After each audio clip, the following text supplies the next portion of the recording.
Can't believe somebody started drilling out there. It's been quiet all day. All day it's been quiet. Somebody decides to start drilling. You gonna stop? No. Not gonna stop. The green screen is a powerful tool in the arsenal of any videographer, YouTuber or Twitch streamer. The question is, what's the difference between the two ends of the price spectrum? Is it really worth paying extra, and what do you get from it? Now, there's lots of reasons why people would use a green screen. Me, for example, it allows me to add an interesting element to each of my videos. I can kind of change the background depending on the topic of the video. The lens on this camera isn't great, for example, so if I wanted that nice blurred out background effect, it's nice and easy to do in post. And I guess the main reason is I never have to clean my flat. Look at this, it's beautiful. However, when it comes to green screens, a big part of it is convenience, storage space, and ease of use. For example, allow me to break the barrier here for 1 second, if I may. Compared to what you were seeing before, this is where we actually were. Doesn't look as great. Recently, with the growing popularity of Twitch streaming, it's important to have a tool like this easily accessible, easy to set up behind you, and easy to store. Whereas this one, for example, is a pop-up one, and it's on the lower end of the price range. This thing was about £29. What we're going to compare it to today is this. The pop-out green screen by Elgato. Not a sponsored video, but I'm always open to it. So let's put this to one side quickly, and first let's talk about the lower end of the spectrum. So for £29 at the lower end of the spectrum, the fold-out pop-up screen actually comes and stays stored in a bag about the size of a car tyre, really.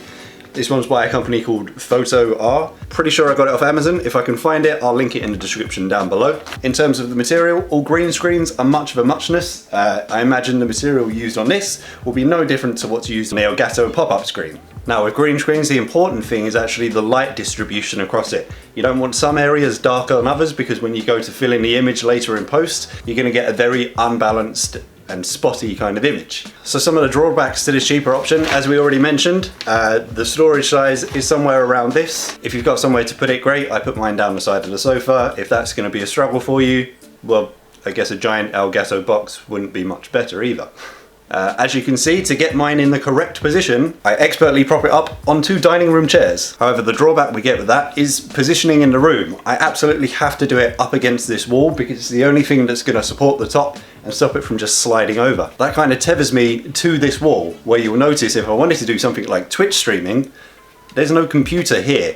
That's over there. If I was to try and move this away from the wall, you'll notice one of 2 things. One, it starts slanting at this weird angle because there's no wall to evenly support the weight.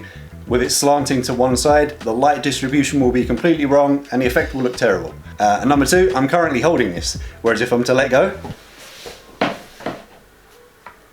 there's nothing to support it. And the last thing is setup time. How long does it actually take me to get this thing from its folded state into a position where I'm ready to record? Let's find out.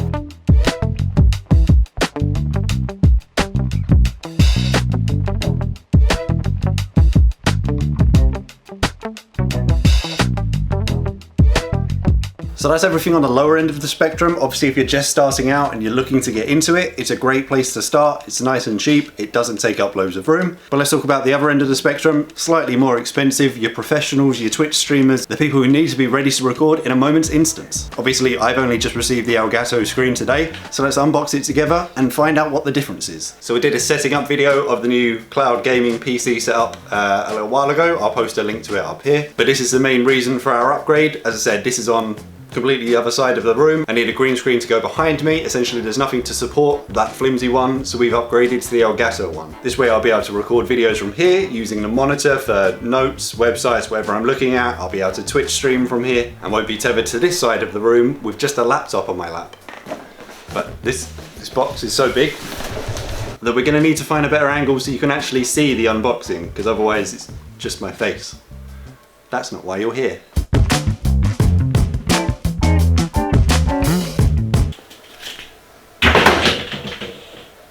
Whoops.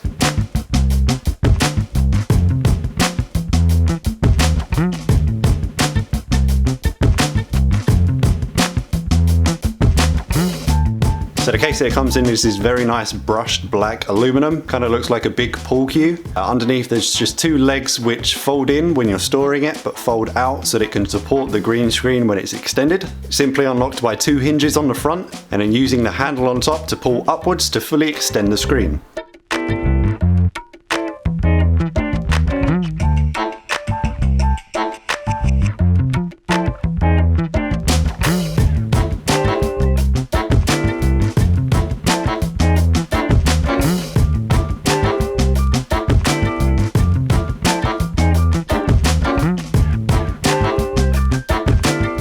So for anyone interested in the dimensions of the Elgato green screen, it's 148 centimeters wide by 180 centimeters high when it's extended, and when it's in the box it's actually just over 10 centimeters tall.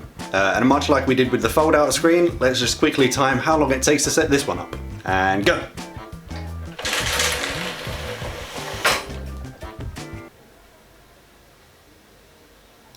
Did we start? Was you timing?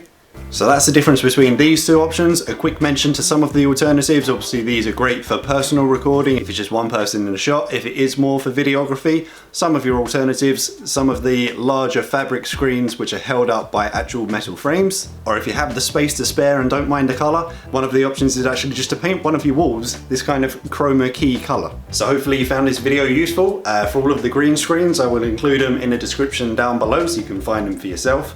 If you did find this particularly useful or somewhat entertaining, a like rating would be appreciated. If you haven't already, remember to subscribe to the channel, and as always, I shall see you in the next one.